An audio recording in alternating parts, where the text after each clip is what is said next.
Hello, I'm here with Matthew. He is the author of Pacific Battlestorm. So, Matthew, why don't you tell me about your game? Thank you. I am Matthew Hill. I've made Pacific Battlestorm. It is a real-time strategy game based on the era of World War II during the American island hopping campaign during the Pacific. Uh, this is a uh, game where you control the aircraft carrier USS Enterprise and control the aircraft on the deck and launch them to use them against the Japanese forces. So you have different aircraft that you can click and select. Can select both the aircraft carrier and the aircraft. So you can click and drag select both of them, as you can see happening. The aircraft you can control and move around by right clicking, and same with the aircraft carrier. So here I'm just launching some aircraft, moving them into position, and showing that there are Japanese aircraft inbound. So there are two types of aircraft you have: fighters and torpedo bombers. These aircraft are specialized for each task, where the fighters can attack enemy fighters and torpedo bombers, while the torpedo bombers only attack ships. Uh, as you can see there, the combat happens automatically, where anything in front of the aircraft or torpedo bomber will automatically get shot. So you're controlling the movement where they aim and attack, as well as the controls for if you need to retreat them and land them again. So here I'm just still skirmishing enemy aircraft, keeping my aircraft carrier nice and safe. And then I'm planning on launching torpedo bombers here shortly to attack the enemy ships inbound. So when aircraft get damaged like this, I can return them back and direct them to land back at the aircraft carrier. So I told that one fighter to return back, so it got moved to return to the aircraft carrier, and when landed, it will repair its health and rearm its ammunition. The torpedo bomber only has one torpedo, so the torpedo needs to be replenished at the aircraft carrier in between launches. Therefore, you need to prioritize managing which aircraft you use, because you only have so many for your mission. And at the beginning of the mission, you can dictate how many fighters and torpedo bombers you want from the range of the maximum aircraft you can have on the carrier. And then here's the enemy torpedo bombers coming in, so you have to have fighters to help shoot them down. Your aircraft carrier can defend itself with the anti-aircraft batteries, but these are not necessarily the most effective as you see them starting to fire. So you normally need fighters to help defend. The torpedo bombers make attack runs and do significant damage to your aircraft carrier, so you really cannot let too many strike at once.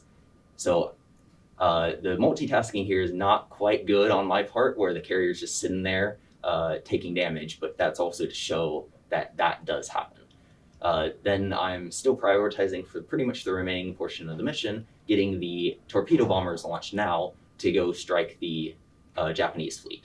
The mission objectives to win are to complete a certain number of these objectives shown on the left side of the screen.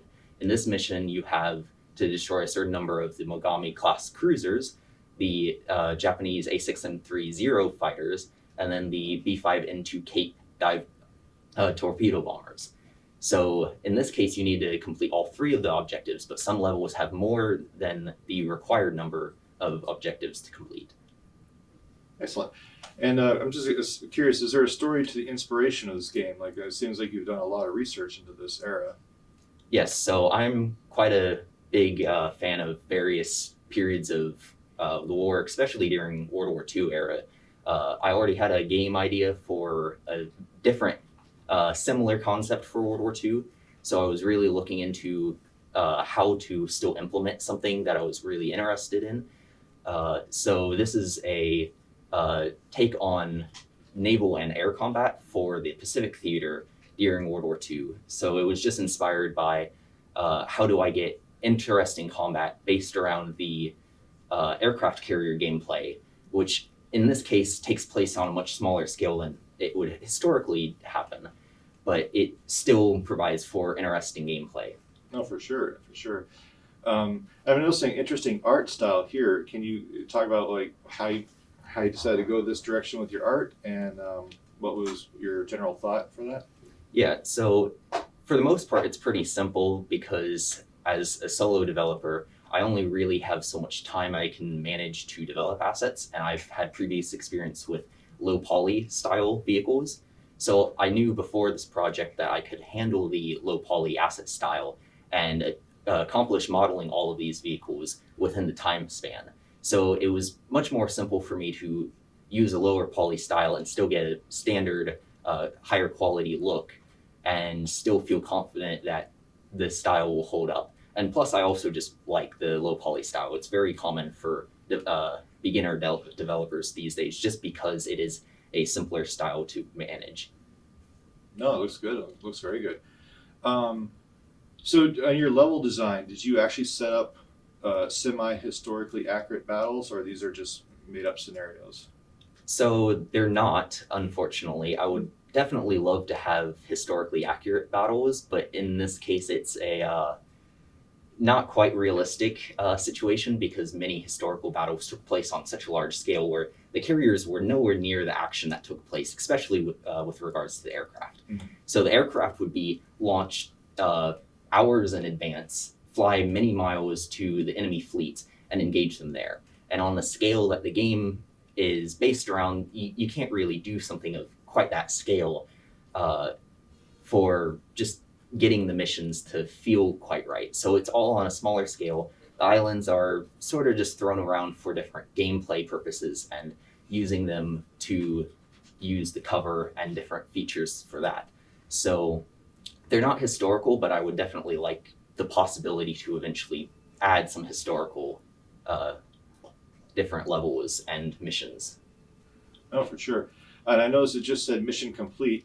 So is this a new mission? Yes, so that was level 1 that just got completed. I had finished torpedo bombing the 3 or 4 Mogami class cruisers, and this is the beginning portion of level 2, where you have an additional mission objective to destroy the Shokaku aircraft carrier that the Japanese has.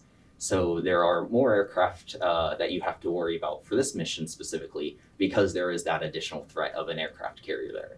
So I believe you still only have 3 mission objectives you have to complete, but it is still quite dangerous to do the combat against these amounts of aircraft and then still managing your torpedo bombers well enough to be able to sink all of the ships that are in the mission. No, that makes sense. I just another question. I lost it. Oh, I know. So, are there any other ships? I know. So, all you have right now is an aircraft carrier. Are you going to have it, or is this partial to the historical point in the war where all we had was aircraft carriers, or were you going to add more? So the most of the ships are for the Japanese. Mhm. The only ship that you actually have for the U.S. is the USS Enterprise that you control.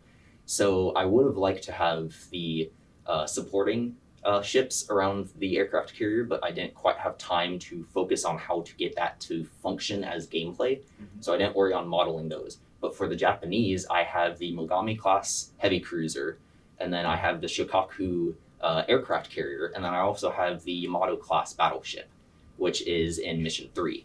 So you get experience on fighting multiple ships. They each have different variety of armament. They have the main cannons, which if you get too close with your aircraft carrier will shoot you. And then with the anti-aircraft batteries, they have a different variety and number of them. So for like the Yamato class, it's much more difficult to fight because it has a lot more aircraft batteries, which will shoot down your aircraft quicker. Oh, okay, that makes sense. And I remember my question now. One of the challenges historically was the range and like how far the fighters could fly. Do your fighters have a range they can go, or was that just the logistics of having to reload the torpedo the only thing you have to worry about? Yeah, so they don't have any range aspect for fuel management just because it is a pretty small range. It wouldn't make sense for them to run out of fuel slightly up your screen on the level. So it is just the ammunition management and the health. And Okay. most importantly, it's the health because you only have so many of the fighters and torpedo bombers in the first place. So for the torpedo bombers, yes, they only have 1 torpedo, but they are quite effective. So you spend a lot of your time managing keeping your torpedo bombers up and then making sure you have fighters that deal with the different waves of aircraft that come at you. Excellent. Is there anything else you want to talk about in the game? Anything you want to mention? This is pretty much it, where you just manage the aircraft carrier, you launch and land. The aircraft, as you can see, do occasionally have a little difficulty getting to that waypoint to go and land. So sometimes you do have a little extra micromanagement. And then the clicking, of course, as you might have noticed, is not telling the vehicles, like the aircraft and ships, to go exactly where you want, specifically on the aircraft side, because they have elevation. That is something that did not quite get touched up on enough, and this gameplay video is not quite the final product, where there was some changes to how a few of the things work and the quality of the visuals after this point. And there was additional sounds. I don't know if you can hear, but there was additional sounds added after this point. Excellent. Thank you very much, Matthew. Again, this is Pacific Storm. You play on itch.io. Thank you very much. Thank you.